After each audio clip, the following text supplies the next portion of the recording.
दोस्तों, आज हम आपको संविधान के लक्षण, विशेषता या कैरेक्टरिस्टिक्स के बारे में बताएंगे। संविधान की दो प्रमुख कैरेक्टरिस्टिक्स हैं। नंबर एक, आधारभूत लक्षण यानी उसका जो बेसिक लक्षण है, बेसिक कैरेक्टरिस्टिक्स है, यानी जो बेसिक स्ट्रक्चर है संविधान का वो, और दूसरा उसके अन्य प्रमुख लक्षण है, अदर इम्पॉर्टेंट कैरेक्टरिस्टिक्स है। आधारभूत लक्षण जब हम बोलते हैं, बेसिक स्ट्रक्चर वाली कैरेक्टरिस्टिक्स जब हम देखते हैं, तो इसका ये मतलब होता है कि संविधान में संशोधन की जो प्रक्रिया है वो कितनी कठोर है, कितनी अनम्य है और या कितनी वो नम्य है।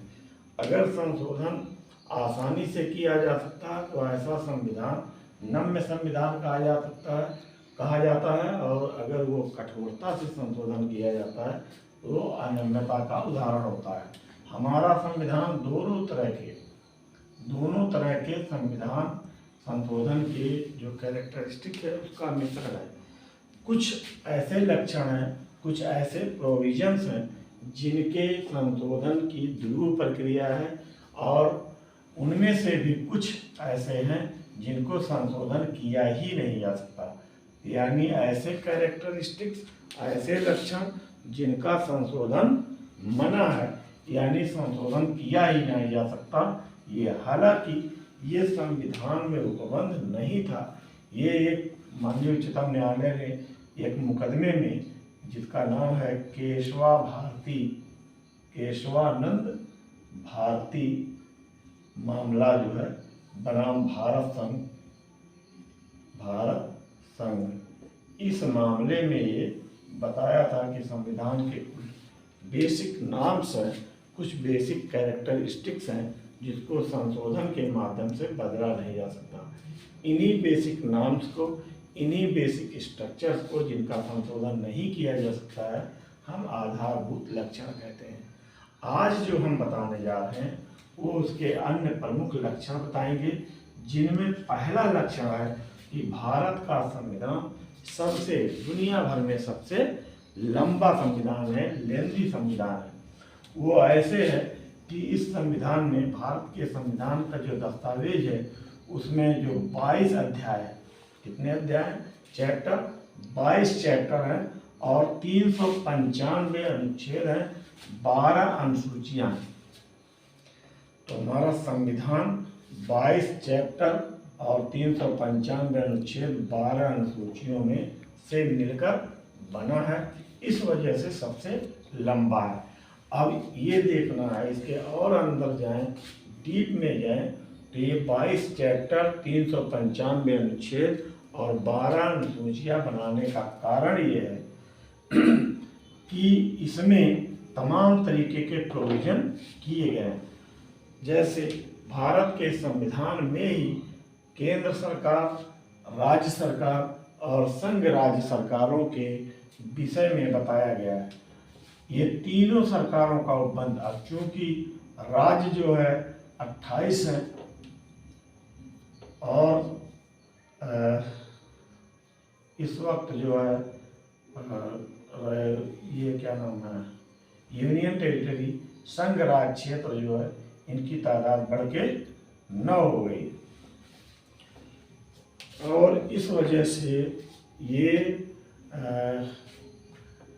ज़्यादा लेंदी हो जा रहे हैं। क्योंकि इसी संविधान में केंद्र के बारे में, केंद्र के जितना ढांचा है उसके बारे में बंद है, राज्यों का जो ढांचा है उसके संबंध में बंद है, और संघ राज्य क्षेत्रों के बारे में भी उपबंध है। तो बारी बारी करके सबका उपबंध दिया जाना, इस वजह से भी ये लेंदी है और उसमें इतने चैप्टर और अनुच्छेद किए जाने पड़े। अब केंद्र, राज्य, संघ सरकार, ये तीनों में कॉमन चीज़ें हैं, उनकी प्रशासनिक व्यवस्था, उनकी विधायिका या विधायी व्यवस्था और उनकी न्यायिक व्यवस्था, इन तीनों का भी इन समावेश किया जाने की वजह से और लेंदी हो जा रहा है। भारत शासन अधिनियम 1935 आज़ादी से पहले या हमारे संविधान लागू होने से पहले, जब हम ब्रिटिश भारत थे, तब भारत शासन अधिनियम 1935 लागू था और इसी के तहत हम गवर्न होते थे। तो इसके भी टोटल के टोटल उपबंध कुछ मॉडिफिकेशन के साथ, कुछ परिवर्तन के साथ समाहित किए गए हैं। तो आज का जो हमारा आधुनिक संविधान है, वर्तमान संविधान है, उसमें भारत शासन अधिनियम 1935 के ज़्यादातर उपबंध हूबहू ले लिए गए। इस वजह से ये लेंदी हो गया। कल्याणकारी उपबंध जैसे माइनॉरिटी है और ओबीसी है और एससी है, एसटी है, इन सब कमजोर या वीकर सेक्शंस के लोगों के लिए भी यहाँ पर हमारे संविधान में उपबंध किया गया है।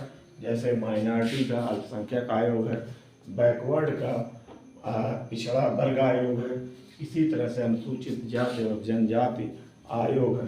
दरअसल हमारा देश, हमारा संविधान कल्याणकारी उपबंध वाला संविधान है, इसलिए अपने वीकर सेक्शन, अपने देश में रहने वाले वीकर सेक्शन कमजोर वर्गों के लिए भी संविधान में उपबंध किया गया है, उनके कल्याण को गारंटी किया गया है। इस वजह से उसमें इजाफा हो रहा है और ये लेंदी हो जा रहा है। कुछ प्रदेशों में, हमारे देश के कुछ भूखंड पे अनुसूचित जनजातियों का बाहुल्य है। यहाँ पे अनुसूचित जनजातियाँ ज़्यादा हैं, जैसे त्रिपुरा, मणिपुर, नागालैंड, सिक्किम, महाराष्ट्र, आंध्र प्रदेश, झारखंड, छत्तीसगढ़। इस तरह से तमाम ऐसे राज्य हैं जहाँ पर अनुसूचित जनजाति ज़्यादा हैं। तो अनुसूचित जनजातियों के लिए अनुच्छेद 377 से आगे तमाम उपबंध इनके लिए किया गया है। इस वजह से भी यह संविधान ज़्यादा लेंदी हो जा रहा है। प्लस जो विधायी संबंध है, कई बार आप संविधान जब पढ़ेंगे तो उसमें आपको मिलेगा कि संविधान में एक्चुअल संशोधन तो नहीं होता, लेकिन संविधान में ये बताया गया है कि संसद सब्जेक्ट पर यदि कानून बना सकती है तो वो कानून भी संविधान का हिस्सा हो जाता है। मैं एक एग्जाम्पल के साथ आपको बताता हूँ। उच्चतम न्यायालय, मूल संविधान में उच्चतम न्यायालय में 7 न्यायाधीशों के बारे में बात की गई है। इस वक्त 31 न्यायाधीश हैं। तो ऐसा नहीं है कि संविधान में आपको आज के वर्जन पढ़ेंगे तो आपको 31 संविधान नहीं मिलेगा, बल्कि उच्चतम न्यायालय वाले चैप्टर में संसद को एम्पावर किया गया है कि वो न्यायाधीशों की संख्या समय समय पर घटाती बढ़ाती रहे। अब उस तरह का अगर विधायन हो जाता है, उस तरह से एक्ट बन जाता है, तो संविधान में संशोधन अपने आप 7 की जगह 32 हो जाता है। इसी तरह से अनुच्छेद 17 में अस्पृश्यता के विरुद्ध जो है, ये 17 में भी पार्लियामेंट को पावर दी गई है और SC/ST एक्ट जो है वो उसी पावर का नतीजा है। अनुच्छेद 35, अनुच्छेद 17, सुप्रीम कोर्ट, या देखेंगे आप जगह जगह पर संसद को शक्तिमान बनाया गया है और वो शक्ति के अधीन रहते हुए संसद यदि कानून बनाती है तो तदनुसार, उसके अनुसार संविधान में संशोधन हो जाता है, तो भी वो लेंदी हो जाता है। इसी तरह से अनुच्छेद 368 ये संविधान संशोधन का अनुच्छेद है। इसमें संविधान संशोधन की स्वयं की क्षमता और प्रक्रिया दोनों बताई गई है और इस संशोधन के जरिए संविधान में लगातार इजाफा हो रहा है। नारी शक्ति वंदन अधिनियम इसका लेटेस्ट उदाहरण है और ये जितने संशोधन होते हैं संविधान में कहीं न कहीं जुड़ते जाते हैं और संविधान बृहत्तर होता जाता है, ग्रेटर और बढ़ता जाता है। तो ये है हमारा संविधान का एक कारण जो सबसे लंबा बनाता है।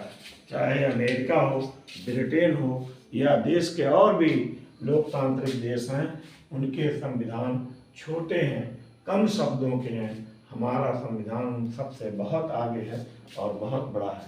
तो नेक्स्ट टाइम आपको और एक विशेषता के साथ आएंगे जिसकी वजह से हमारा संविधान बड़ा है और हमारे संविधान की वो विशेषता बताता है। Thank you.